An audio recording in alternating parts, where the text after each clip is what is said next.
Hello and welcome in.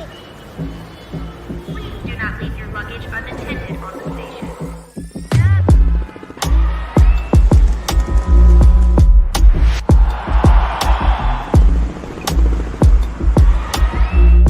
Welcome to the show.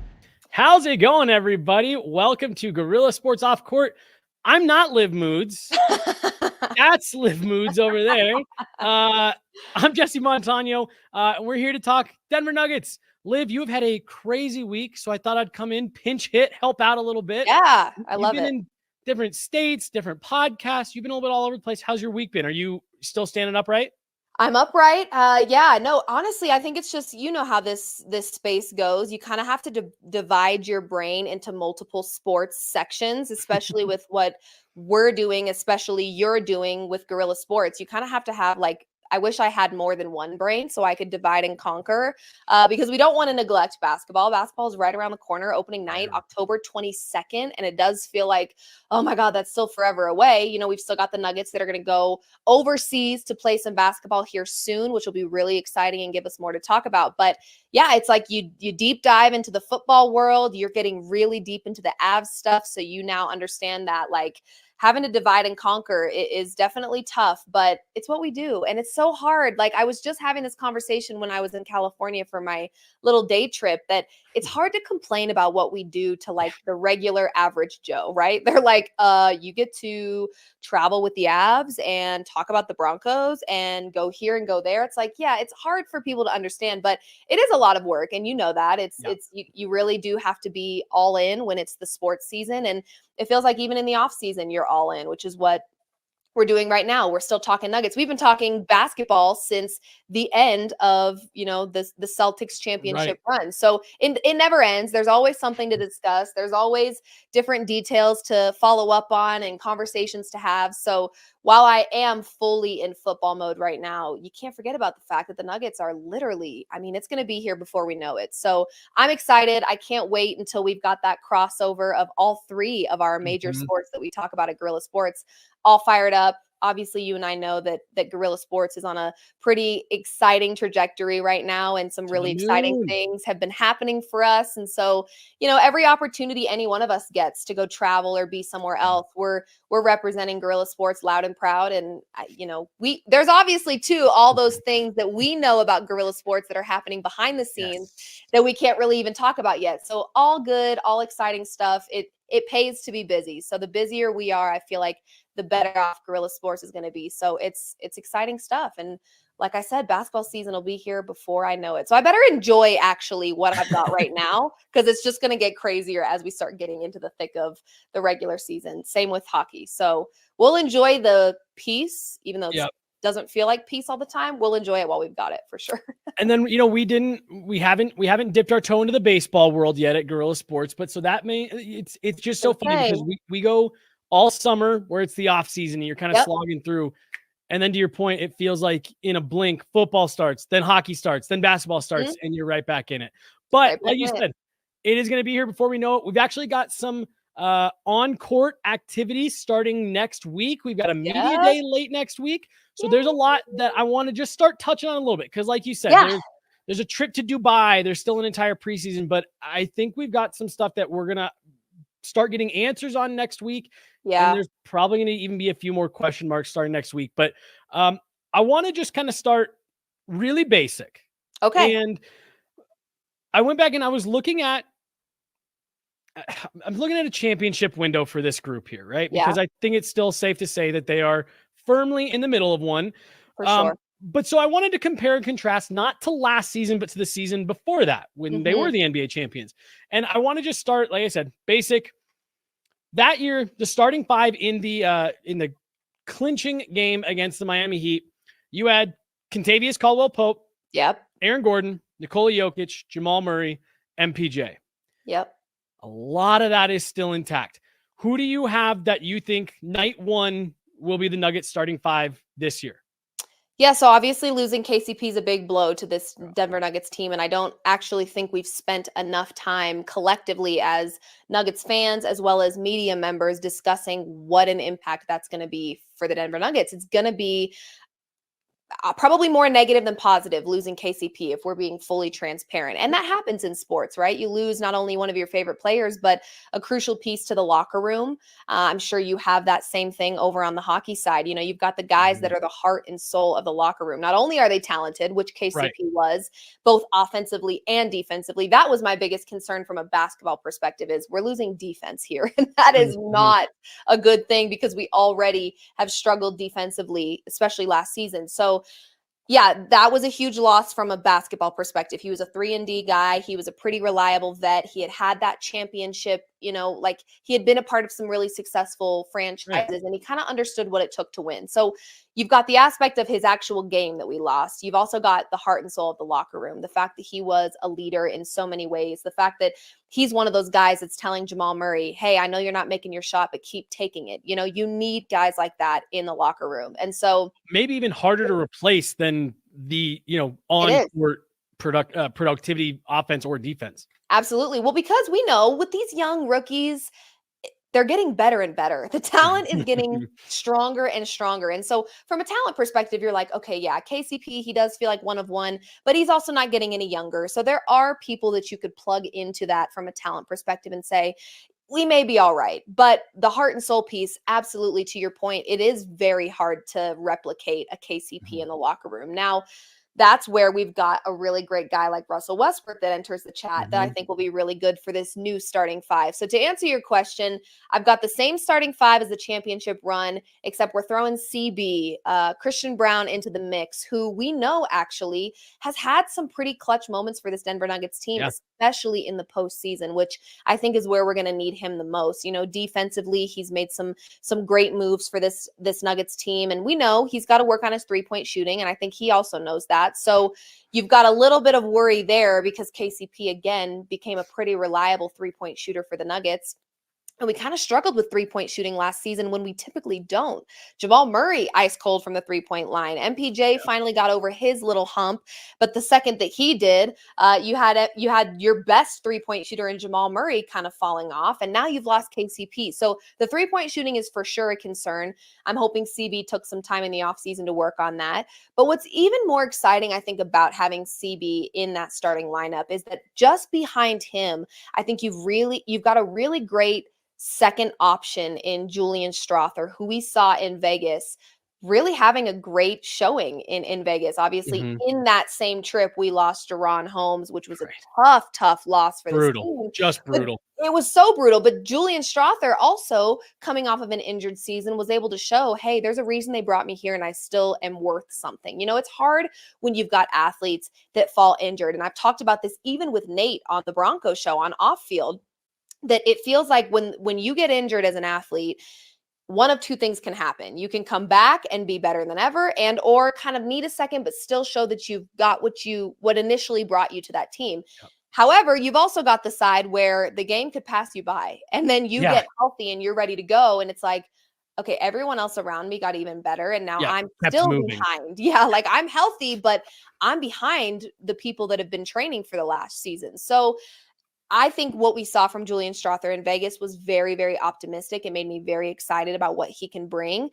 I do think CB is better suited for the starting position because he's a little bit more proven at this point. We saw Julian Strawther in Vegas, but that's kind of all we've seen from him in the last year and a half. Like we don't know enough about his game and how does he handle pressured situations and how is he in the clutch? We don't know that yet. We do know that we've seen CB as a young buck come off the bench and be clutch for the Denver Nuggets. So he's already kind of proven that he's capable of that. I think one thing I like the most about CB being in this starting lineup is he just something about his game and the fact that he's won a championship on every level of his career, which that's not something that happens. He's a winner. So you have to kind of look at that situation and go, he's got something in him that is required to be a part of a high school state championship, a national championship in college, and a championship in the NBA. That is a huge deal. And he didn't just play at some rinky-dink college. He was a Jayhawk. The Kansas Jayhawks, that's a legitimate basketball program. And he was a big piece to the success over there when he was there. So again, He's proven a little bit more to me than Julian Strawther. And I think when you have that ability to be a part of 3 different stages of life where you've won a championship, to me, you have to be coachable in order to be a part of winning programs like that. And so for him to be in the starting 5, he's going to make mistakes. He's not going to be perfect right away. It's not going to be a seamless chemistry right from the bat, right off the jump. But he is, to me, a very coachable player. And I think he's got room to grow, which is exciting because we've already seen him be very clutch in the postseason for this Denver Nuggets team. So that's my starting 5 as of now. I've got Jamal Murray, I've got CB, I've got MPJ, AG, and Jokić. So again, it's kind of big shoes to fill when you've got KCP removed, and we're going to be missing that 3 and D. So basically what that means is we need Jamal Murray's threes to be falling way more consistently than they were last season. And we need CB, even though he's young, and even though this is his potentially first time starting in the NBA, that defense has got to come from him big time, because the heart and soul piece, I think we can give that to Russell Westbrook. I'm feeling very optimistic that he can bring that veteran heart and soul leadership. I think he can really be important for them from a locker room perspective, and obviously for our bench guys. But when it comes to the starting 5, that's who I've got. I think CB has a really high ceiling. We've already seen him tap into that a little bit. And I think the more reps that he gets, the better he's going to be. So I'm feeling good about it right now. But of course, you know, I'm also a Broncos fan, and I felt good about Bo Nix, which feel free to gloat, Jesse. You were 100% right about that. So far, you're looking pretty good on your Bo Nix claim, but we'll see. We'll see. There's time. I know a lot of season left, of course, but you know, with these young guys, it goes for any sport really, that there's gonna be, you kind of have to give them a grace period. Although as sports fans, we're very, very impatient and we want success right away, especially once you've seen it. For so long, Denver hadn't seen success. We had never seen a championship. So our expectations were kind of non-existent. Make the playoffs? Yeah. Yeah. Like we'd be lucky to make the playoffs. Woo. If we did, yay. We know the West is very competitive. So there weren't all these high expectations. Well, once you've tasted success, it is really hard to backtrack that. You know that with the Colorado Avalanche even. It's like once you've had it, it really becomes tough to not have that reoccurring over the course of many seasons. So a lot of pressure, but hopefully they can handle it. Nathan McKinnon told us yesterday at Avalanche Media Day that once you win a championship, that becomes the bar. That winning a championship is the bar, you know, until obviously there's ebbs and flows, and until you exit out of that window and enter a rebuild. But no, so I want to talk about Christian Braun, because I'm going to deviate already from my rundown a little bit, because you mentioned something that I think is interesting there, where, you know, it's the same thing that, you know, it translates across sports. Doesn't matter if it's football, basketball, soccer, hockey, whatever. You have to be wired right up top to win a championship at those 100%. Levels. Yes. And so I like you plugging him in on that starting 5. I think there's some options there, like you kind of laid out. You know, you could maybe even talk yourself into a Russell Westbrook, you know, getting into that starting lineup. But I think it's not only what Christian Braun can bring on the court, but like we were saying, I think he's a guy that is wired the right way. That it's not going to be something that's too big for him. You know, he's not going to look at it as like, oh, I've got shoes to fill. He's going to step into that role and be like, cool, I'm just going to continue doing what I've done since I was 15, because I've got a great track record with it. Yeah, absolutely. And you made a good point about kind of the options that this Nuggets team has. I think one of the other pieces about Russell Westbrook that excites me is that, you know, up until now, we didn't really have any type of reliability behind Jamal Murray. So when Jamal Murray got injured, it was like, oh, crap. Here we go. Like now we're expecting a lull. Now we're expecting some losses on the road. Now we're just expecting maybe not defending home court as well, because we know reality is Jamal Murray's injured a lot, and he played injured in last year's postseason, and he didn't really get an off season because he played in Paris. So there are concerns as a Nuggets fan that, you know, is he going to be healthy this entire year? We really haven't seen many seasons where Jamal Murray is healthy from start to finish, which is now you can enter the conversation of why is Jamal Murray not an all-star? Well, now they've got a mandatory, 64 games, I think, that they've got to play in order to be an all-star. Jamal Murray sometimes isn't getting there. He's not getting to 64 games. And so when you look at a Jamal Murray and you look at what we've had behind him, you've got a Reggie Jackson who did his job and did great, but wasn't somebody that I could trust to dominate or bring that competitive nature. In fact, I felt like I kind of got a little bit of heart issues, heart palpitations going on once he did get the ball, because I was like, okay, one of two things could happen. It could be great, it could be not so great. Russell Westbrook, you never have to question his like energy, his competitiveness, the effort. That's the word. You never have to question his effort. And so that's something where it's like, hey, if Jamal Murray is doing his job and then needs rest minutes, hopefully we don't need Russell Westbrook coming off the bench and scoring 20 plus. Hopefully that's not what his role even has to be on this team. It's more just, hey, let's keep the energy up in those non-Jamal minutes, because honestly, you could just close your eyes and feel a difference when Jamal Murray's not on the floor or when Jokić is not on the floor. And what we saw head coach Michael Malone start to do was rotate and balance those non-Jokić minutes and those non-Jamal minutes. Well, when you've got no Jamal and you've got a Reggie Jackson that's now maybe pulling back this Nuggets team, you can feel it. There's only so much Jokić can do. And also, it's not realistic to have Jokić playing as many minutes as we typically have him playing. He's got to get some time off. So Russell Westbrook, to me, can be a really crucial piece. And also, I think he could be great for CB in a way as well, where, you know, you've got a veteran that's been doing this for some time. And if there's ever that mentality that needs to be kind of checked, and I think Jamal Murray needs some of that, to be completely honest. 100%. I think Jamal really struggled last year. Jamal struggled in Paris. And so it might be nice to have a Russell Westbrook that's like, dude, I've been called Russell Westbrick multiple times throughout my career. You know, I went from the highest of highs to the lowest of lows. I got passed around from this team to this team, couldn't find my place in this league anymore. You know, you kind of are, I think Russell Westbrook for a minute there was kind of teetering the is he washed conversation. 100%. And so this is a great opportunity for him to prove, no, I'm not. You know, am I in my prime?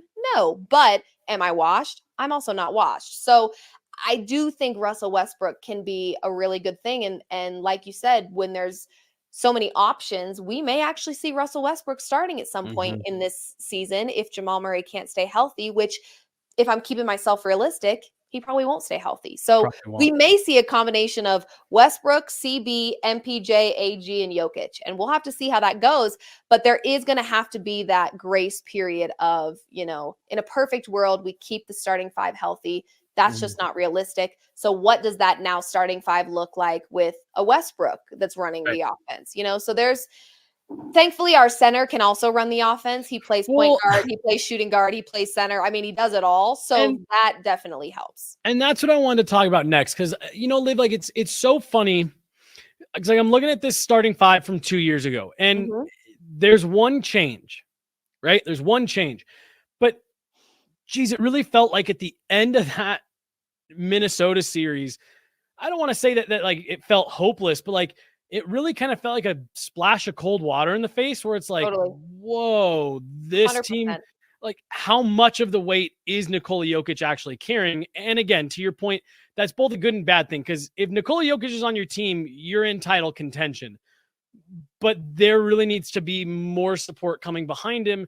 And a lot of that goes to Jamal Murray. And I want to get to that conversation right now because, like you said, played through an injury, really struggled in the playoffs. Oh, it was bad. And everyone was willing to say, all right, the injury, we get to the offseason, you can't win every year. Hard to win, can't win every year. Well, then he goes and plays injured at the Olympics and really, really struggles. Yeah. Then he's comes back to the States and is given a max contract. What? Woo! I mean, must be nice, right? Holy seriously. Cow. Seriously. Mean, yeah. So just from your perspective, you know, we can talk about Christian Braun. We can talk about MPJ, who I think will be a big, piece of this team this year. We can talk about what Westbrook brings, but really, Liv, I think a lot of this conversation with how far can the Nuggets go, it's not Jokić. I think the conversation starts with Jamal. It does. How are you feeling about what we've seen over the last 6 months, the contract that was paid to him and what the expectations have to be? And it's not great because you and I were just agreeing, yeah, he's probably not going to hit that 64 game mark. This is a max contract guy. It sure is. And if you just looked at last year alone, last postseason, he didn't play like a max contract player. No. However, you know, and this is something where I can be very emotional and I can get very much caught up in the right here, right now. his postseason performance last year doesn't erase all the really great things he's done in the past. Now, I think the reason for the frustration by most people is because, like McKinnon said, once you've had it, that is the standard. And so once we've seen from Jamal the bubble performance, the championship run, that is now the standard. It's not a, when he turns it on, this is what he can get to. No, that is what is expected of you day in, day out. You have now set that standard. I think he knows that. I think one thing that I am very severely holding on to with Jamal Murray right now is the mental state that he is probably in right now. He, to me, first of all, there is no denying that sports are as much mental as they are physical. That is just a fact. And we see that a lot with these athletes in terms of just, if you're not locked in. And I think that was one of the biggest issues with the Nuggets last year. I could just tell by their demeanor that it was not going to be our year. I just could tell that they did not want. You have to want it more than your opponent, and I don't think that was ever the case for them. So let me just interrupt you real quick, because there was, again, we were very lucky in Denver that we saw the Colorado Avalanche win in 1 year, and then the very next year the Denver Nuggets. We were so blessed. Very lucky. So blessed. We asked, because exactly what you're describing. When we were covering the Avs, we felt the exact same thing. And we actually asked some of the players and the head coach about that. And we were told, you go from playing in the finals, the biggest game of your life, to you got to jump into a regular season game on Tuesday against, boring whatever team, the New Orleans Pelicans. Like, it's natural. It's natural that they can't get up for that. But like you said, fans, media, we see the dollar figures and the performance. And all fair. It's like, you got to figure out how to do it if you're going to be a max contract guy.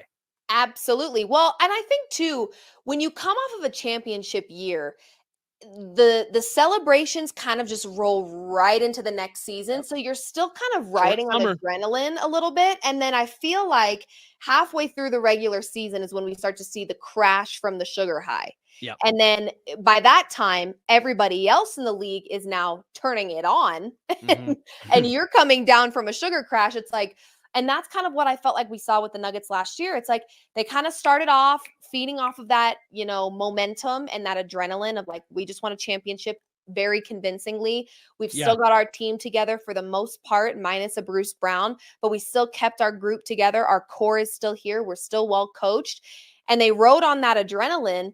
And then you get to the in-season tournament, this new in-season tournament. And it's like, okay, do we care about this? Do we not care about this? Right. To be honest, nobody cares about it. Lakers, I don't give a shit that you have a banner that says in-season tournament. Could care less, actually.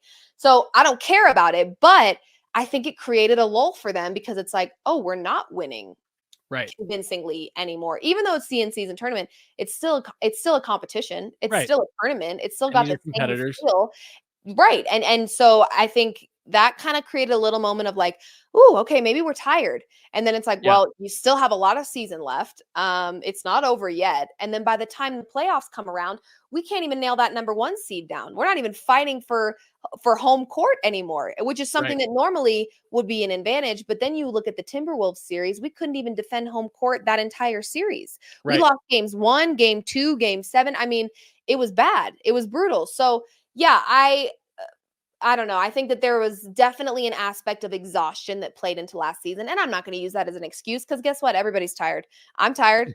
I still got to get up and do my thing. Like it's just, that's life. Okay. They're going to be tired and you got to figure out a way to bounce back from that. However, one thing that I think is going to work in the favor of Jamal Murray, and I've touched on this a little bit here and there, he is officially back in that underdog mentality. There's a lot of people that don't think he deserved that max contract. There's a lot of people that think he's nobody without Nikola Jokić. There's a lot of people that think he's very inconsistent and he's unreliable because he's injury prone, and that what we saw in 2020 and then in 2023 when they won a championship was the best it's going to ever be for Jamal Murray. He sees the conversations. He's reading on Twitter. He's scrolling through his phone. He knows how people feel about him right now. And so I want to take you back to postseason last year when he threw the heat pack on the court, which is a very out of character moment for Jamal Murray, but it was still an F up. He looked like a total a-hole, and he looked like a bad sport, and, a lot of people frustrated. Well, then he goes to Minnesota, and the fans are booing every time he touches the ball, and he's got arguably his best postseason performance in that game when he was the villain. When he was the underdog, when he was being slept on, he was able to activate this side of him that we're like, there he is.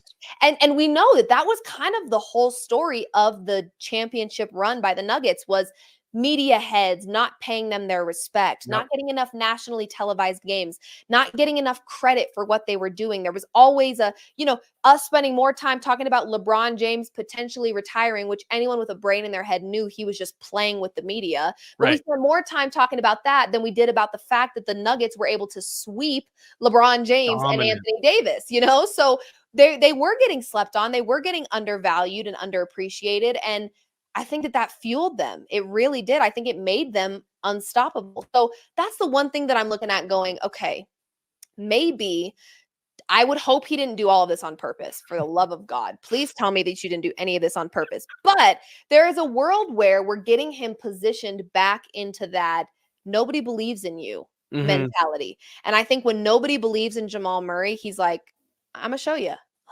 Just wait. Let me activate this because we know he can. We've seen back against the wall. Yeah. Right. Back against the wall. Game 7 every game. If you've got that game 7 go do or die mentality every game, Jamal Murray is a scary guy when he can turn that on. And I think we're now seeing a rough postseason. And I do think that part of his injuries definitely played a role in that. We can't excuse what we saw. They all, if you're that injured, you shouldn't play. We know that. But I do think there was some injury. He knows he didn't play his best. I think he knows that as much as us Nuggets fans know that.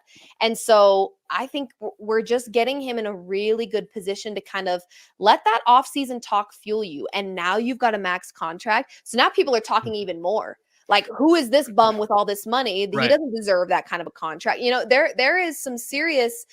I think he's probably seen all the things people have had to say, and I really hope he's chosen to kind of channel that in a way of, all right, I'm villainized again, all over again, and we know what happens when this Nuggets team is the underdog. When they have underdog mentality, it's very dangerous. So maybe this is the best thing that could happen to Jamal Murray. I'm hoping it is, and I'm hoping that when you pair that with the fact that you've got a Russell Westbrook that's on your tail. At any moment, Coach Malone could say, you're out, he's in. We finally have a point guard that I think we can rely on outside of Jamal Murray, not to score 20 plus or to drain threes all game long, but can bring some effort, push him a bit. Energy. Yeah, just give it a little something. So, when I was talking to Brendan, the last time that he was on the show, and we were talking a little bit about the Russell Westbrook ad, he said, there's a world where Jamal Murray may see that Russell got to the gym 15 minutes earlier than him. And Russell, worked out a little bit harder with the trainers 3 days out of the week. And Jamal may pick up on those things. That may be like hey, I don't think that you're after my job, but maybe subconsciously you are, and I don't want that to happen. So it's not set and forget for Jamal Murray, this season at least, where it feels like there's saying there's something for him to prove. Again, feels maybe a little bit over the top because he's an NBA champion, and he's but I know what you mean. It almost feels like you got to push back on some of this.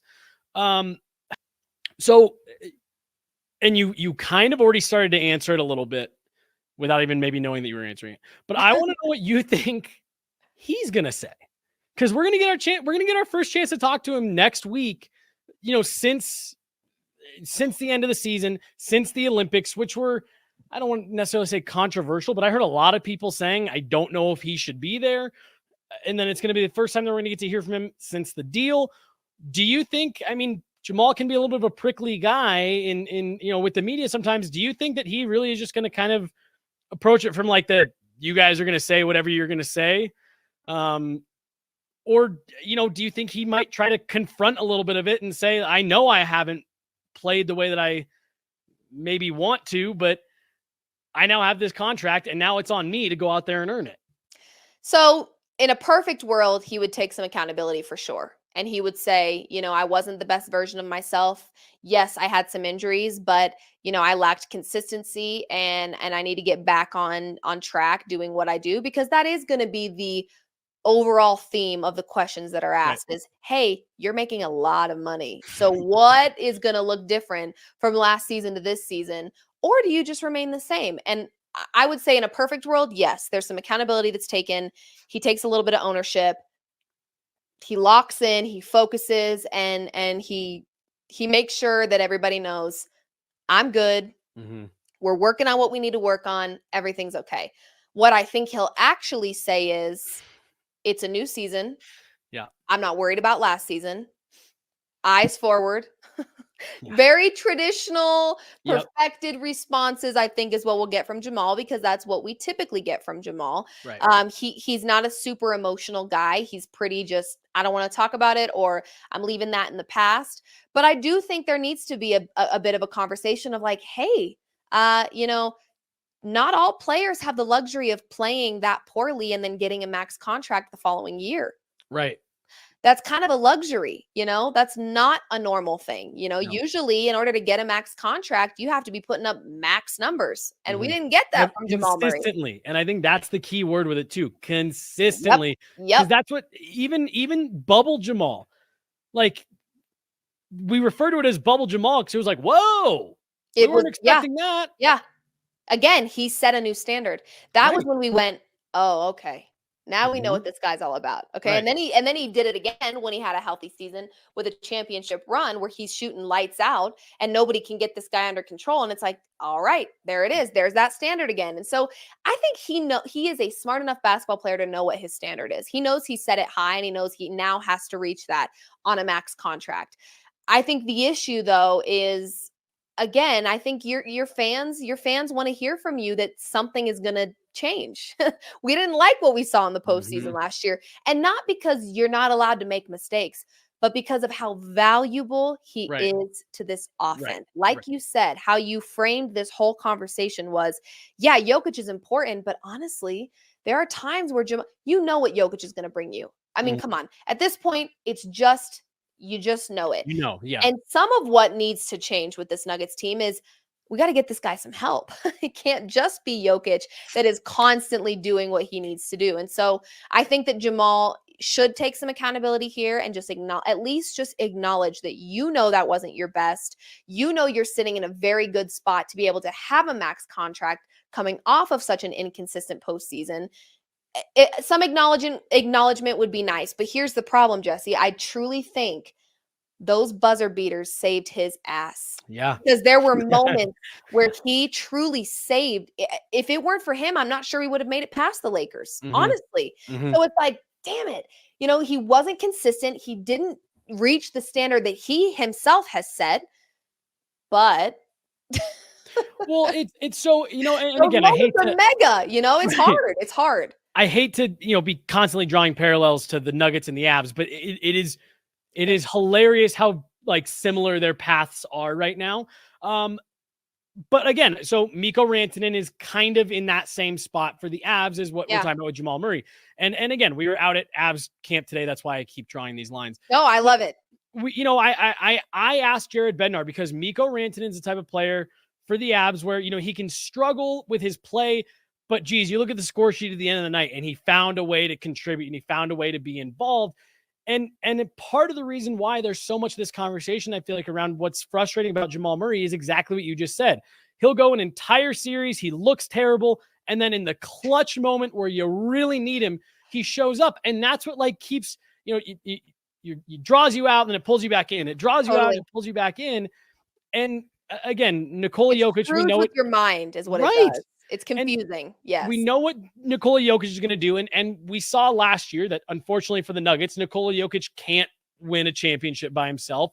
So having someone in this Jamal, in the role that Jamal Murray is in is so important, and why that consistency, whether you're talking about Mikko Rantanen like I was today at Avs training camp, or Jamal Murray like you and I are here now, like that second role is so much more important than I think a lot of people realize. No, it absolutely is. It's such a good point because we do spend so much time just naturally talking about Nikola Jokić because It's Nikola Jokić. I mean, my God, he's like MVP. He's MVP.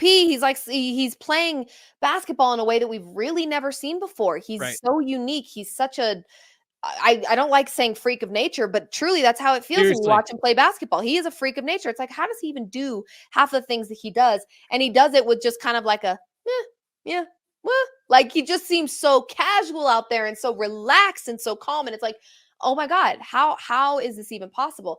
But then I think what makes Nikola Jokić so great is that his 1-2 punch in Jamal Murray brings that fire. You know, it's like, I think some people watch Nikola Jokić and they're like, this man doesn't care about basketball. First of all, wrong. First of all, such a lie. Defamatory, bold-faced lie. Everybody that says it, you are just delusional by nature.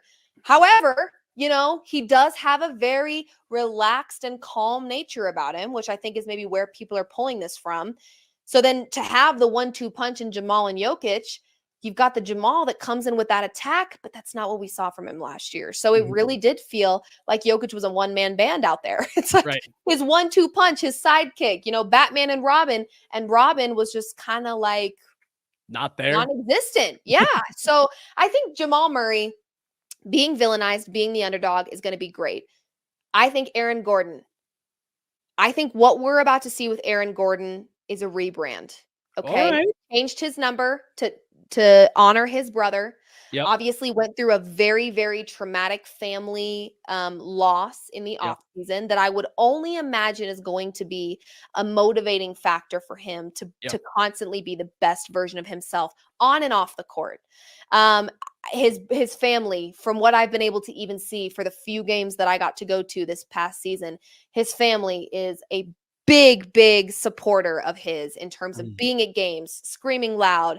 You know, he's got, I don't know if it's nieces and nephews, but his brother had children. And so, you know, I think Aaron Gordon's about to step into a new era of life in so many ways, especially with the loss of his brother. He's now got a new number. You know, he did this really cool video where he's ripping his old jersey off and underneath it is displayed his new number in honor of his brother. And we also have an Aaron Gordon that very soon here is going to have to be paid. He's going to have to be paid by this Nuggets team. And if he's not paid by this Nuggets team, he's going to go get paid by someone else. So he's going to also be in this mode of, I got to show them what I've got so that when it comes down to negotiations, there is nothing they can hold over my head. I've been part of a championship team. I'm part of this core. I'm in this starting five. And here are all the millions of things I bring to the table. So you've got a young guy in Christian Brown that I think is very coachable. You've got an MPJ that actually, in my opinion, for the first chunk of the postseason last year was by far the most consistent offensive player we had. You've got Nikola Jokić, freak of nature in every best way possible. You've got a villainized Jamal Murray, and you've got an AG that's kind of in rebrand mode and also in I think that combination, in addition to a bench that has shown that they've got some things going on in Julian Strawther, and then a Russell Westbrook a veteran that can kind of take over that KCP heart and soul of the locker room leadership role. On paper, it looks really good. Now we know with sports, because Bo Nick looked good to me on paper. He did. You know, a lot of things about the Broncos looked really good on paper, Jesse. So I'm not even going to let myself get too carried away with that. But we do know that they're on paper. I think that this team has what it needs. It's a well-coached machine.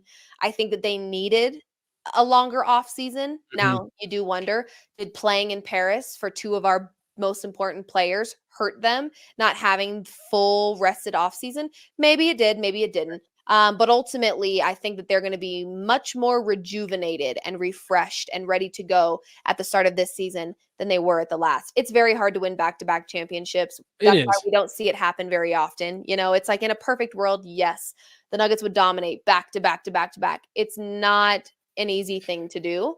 And so I think we're in a good position. Obviously, you also know that with championships, a lot of things have to go right. Bodies have to stay healthy.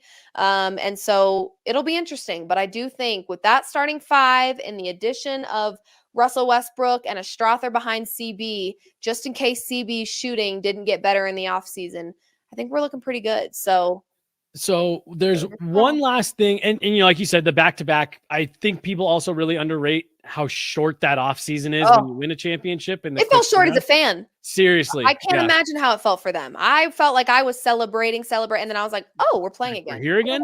Yeah. So we've already gone a little bit longer than you and I had said that we were going to. But so this is the last thing I want to talk to you about. And it's actually a name that you just mentioned there, because I think this dude is sneaky important to this team. MPJ. Yeah. What do you need to see from him this year in terms of taking the next step? Because again, this is another guy that it just feels like we've been waiting for the pop, and not that we haven't seen it, not that we haven't seen the flashes or the games or even, week-long stretches, but it just feels like he has never really settled into that. What do you need to see from MPJ this year, Liv? So interestingly enough, I felt like we got more of his 3-point shooting back. In the championship year prior to that, we didn't have his threes falling, but we saw him defensively really turn it on. So now I want to see both simultaneously, because his threes started to fall last year. So he didn't really need, I think defense for him in that championship run when his threes weren't falling, he became big on the boards. He was attacking the glass more than we've ever seen. Found a way to be effective. Correct. He knew his threes weren't falling. So rather than letting that screw up his mentality and let him lose focus of what was going on and being in the game, he found other ways to contribute. And so now I would love to see both of those ways that we've now seen him do together in the same season. I think, honestly, MPJ to me, just, again, I don't know these men personally, but from what I have seen of him, he just strikes me as a little bit more soft-spoken. He shows up, he's focused, he's ready to go. I think he's very hungry for it, but he's kind of got a little bit more of a mild approach. I'd love to see him just scream a little more, get a little more intense, get a little more aggressive. I think that is what this team needs more of, is just a little bit more fire from MPJ. The skill is there. The skill is absolutely there.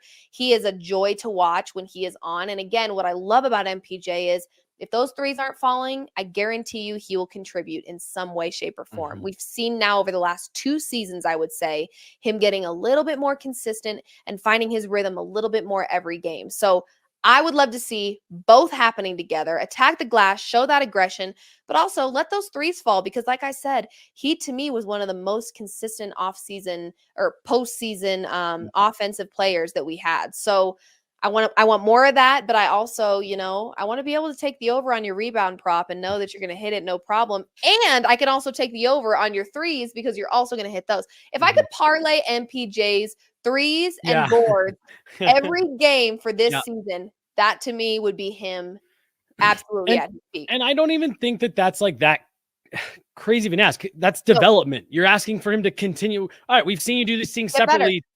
Put them together. Right. Yeah. So I don't think that's that crazy of an ask. Let's get out of here. Like you said, we'll have plenty more to talk about next week as we start to, hear from these guys, see these guys on the court, and start to see how they gel. I'll be honest. I was one of the people that the last time I checked in with Russell Westbrook, I was also in the, is this guy washed, era. So I want to see how Westbrook looks in Denver next week. I'm excited. I think it'll be great. And obviously next week on the show, you guys, we can just break down some of the things we're seeing, hearing at these media days and these practices. If that means we need to be creative with what day we put out off court, we can do that. But I think it will be cool to maybe have some clips and be able to kind of react to, hey, did Jamal Murray address the contract? Did he address the postseason last year? What has Aaron Gordon had to say about his new number? We're going to get to hear all of those different things. So we'll kind of do a reaction episode to some of the things we're seeing, hearing.